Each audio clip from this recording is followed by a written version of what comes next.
Sameer Azeem Ahmed, Y Shameer, M Azeer Ahmed. கேள்வி பதில். வாங்கப்பா, 2 ஜாம்பவங்கள் வர்றாங்க. அஸ்ஸலாமு அலைக்கும் வரஹ்மத்துல்லாஹி வபரகாத்துஹு. கேள்வி பதில். ரசூல்மார்கள் என்பவர்கள் யார்? அல்லாஹ் தாலாவால் அனுப்பப்பட்ட தூதர்களுக்கு ரசூல்மார்கள் என்று கூறப்படும்.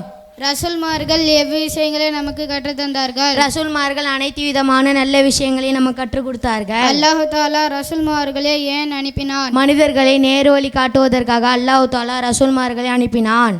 ரசூல்மார்கள் எப்போதாவது பொய் பேசுவார்களா? ரசூல்மார்கள் எப்போதுமே பொய் பேச மாட்டார்கள். ரசூல்மார்கள் எப்போதாவது பாவம் செய்வார்களா? ரசூல்மார்கள் எப்போதும் பாவம் செய்ய மாட்டார்கள். ரசூல்மார்கள் எப்போதாவது அல்லாஹ்வின் செய்தியை மறைப்பார்களா? ரசூல்மார்கள் ஒருபோதும் அல்லாஹ்வின் செய்தியை மறைக்க மாட்டார்கள். மாறாக அது அடியார்களிடம் எடுத்து சொல்வார்கள். நம்முடைய நபி அவர்களின் பெயர் என்ன? நம்முடைய நபி அவர்களின் பெயர் முஹம்மது நபி ஸல்லல்லாஹு அலைஹி வஸல்லம் அவர்கள். உலகில் தோன்றிய முதல் நபி யார்? உலகில் தோன்றிய முதல் நபி ஆதம் அலைஹிஸ்ஸலாம் அவர்கள். உலகில் தோன்றிய இறுதி நபி யார்? உலகில் தோன்றிய இறுதி நபி முஹம்மது நபி ஸல்லல்லாஹு அலைஹி வஸல்லம் அவர்கள். நம்ம நபி அவர்களுக்கு பிறகு வேற யாராவது நபியாக வருவார்களா? நம்ம நபி அவர்களுக்கு பிறகு கியாமத் நாள் வரை வேற யாரும் நபியாக வரமாட்டார்கள். நம்ம நபி அவர்களுக்கு பிறகு வேற யாராவது தன்னை நபி என்று வாத்திட்டால் என்ன செய்ய வேண்டும்? நம்ம நபி அவர்களுக்கு பிறகு வேற யாராவது தன்னை நபி என்று வாத்திட்டால் அவன் மிக பொய்யன் என விளங்கிக் கொள்ள வேண்டும். கியாமத் நாள் என்று எதற்கு சொல்லப்படும்? எந்த நாளில் அனைத்து மக்களும் அழிந்து போவார்களோ மற்றும் அனைத்து பொருட்களும் அழிந்து போகுமோ அந்நாளிற்கு கியாமத் நாள் என்று கூறப்படும். மனிதர்களும் மற்ற உயிரினங்களும் எப்படி அழிக்கப்படுவார்? ஹல்ரத் இஸ்ராஃபீல் அலைஹிஸ்ஸலாம் அவர்கள் சூர் ஊதுவார்கள். அதோட அகோர சப்தத்தால் எல்லா மனிதரும் மற்ற உயிரினங்களும் அழிக்கப்படும்.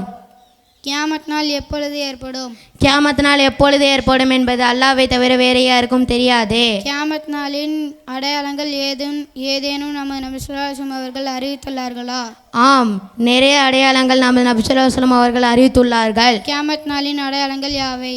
கியாமத் நாளின் அடையாளங்கள் ஏராளம் உள்ளனர். அவற்றின் சில: பாவங்கள் அதிகரித்திடும், பிள்ளைகள் பெற்றோர்களுக்கு மாறு செய்வார்கள், ஆடல் பாடல் இசை பரவலாகிவிடும், ஹல்ரத் மஹதி அலைஹிஸ்ஸலாம் அவர்கள் தோன்றுவார்கள், ஒற்றை கண் தஜ்ஜால் வெளிப்படுவான், அவனை அழிப்பதற்காக ஈசா அலைஹிஸ்ஸலாம் அவர்கள் வானிலிருந்து இறங்கி வருவார்கள், யஜூஜ் மஜூஜ் கூட்டம் வெளியே வருவார்கள், சூரியன் மேற்கு திசையில் உதிக்கும், திருக்குர்ஆன் உயர்த்தப்பட்டுவிடும், எல்லா முஸ்லீம்களும் அழிந்து போவார்கள், உலகம் முழுக்க இறைபருவர்கள் மட்டுமே இருப்பார்கள்.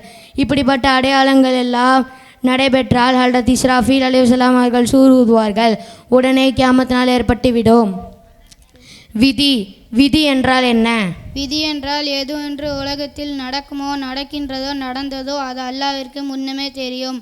இந்த அறிவிக்கு தான் தக்தீர் விதி என்று சொல்லப்படும். தக்தீர் விதி நமக்கு என்ன கூறப்பட்டுள்ளது? தக்தீர் விதியை பற்றி நமக்கு தர்க்கமும் விவாதமும் செய்யக்கூடாது என கூறப்பட்டுள்ளது. நன்மை தீமை யாரால் ஏற்படுகின்றன? நன்மை தீமை அனைத்தும் அல்லாஹ்வினால் ஏற்படுகின்றன. நன்மை நிகழ்ந்தால் நாம் என்ன செய்ய வேண்டும்? நன்மை நிகழ்ந்தால் நாம் அல்லாஹ்விடம் நன்றி செலுத்த வேண்டும். தீமை நிகழ்ந்தால் நாம் என்ன செய்ய வேண்டும்? தீமை நிகழ்ந்தால் நாம் அல்லாஹ்விடம் தௌபா பாவ மன்னிப்பு கேட்க வேண்டும். மரணத்திற்கு பின் உயிர் பெற்று எழுப்பப்படுவோமா? ஆம், மரணத்திற்கு பின் உயிர் பெற்று எழுப்பப்படுவோம். மரணத்திற்கு பின் உயிர் பெற்று எழுதல் என்றால் என்ன? கியாமத் நாள் ஏற்பட்டு அனைத்து படைப்பினங்களும் அழிக்கப்பட்ட பிறகு மறுபடியும் இஸ்ராஃபீல் அலைஹிஸ்ஸலாம் அவர்கள் சூர் ஊதுவார்கள். அல்லாஹ்வின் கட்டளைப்படி முழு உலகமும் உண்டாகி அழிந்து போன அனைத்து பரப்பினங்களும் மறுபடியும் உயிர் பெற்று எழும். இவற்றுக்குத்தான் மௌத்திற்கு பின் உயிர் பெற்று எழுதல் என்று கூறப்படும்.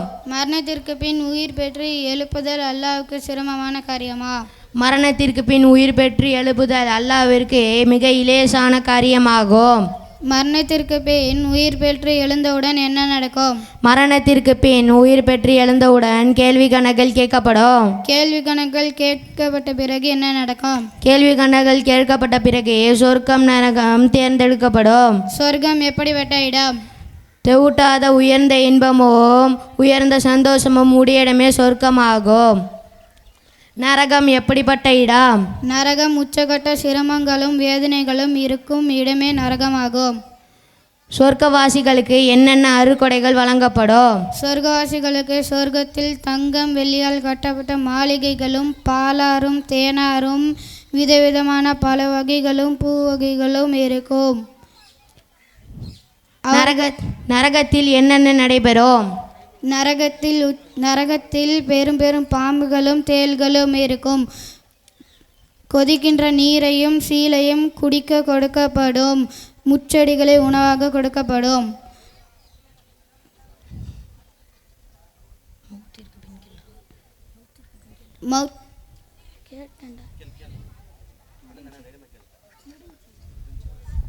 அஸ்ஸலாமு அலைக்கும் வரஹ்மத்துல்லாஹி வபரகாத்துஹு.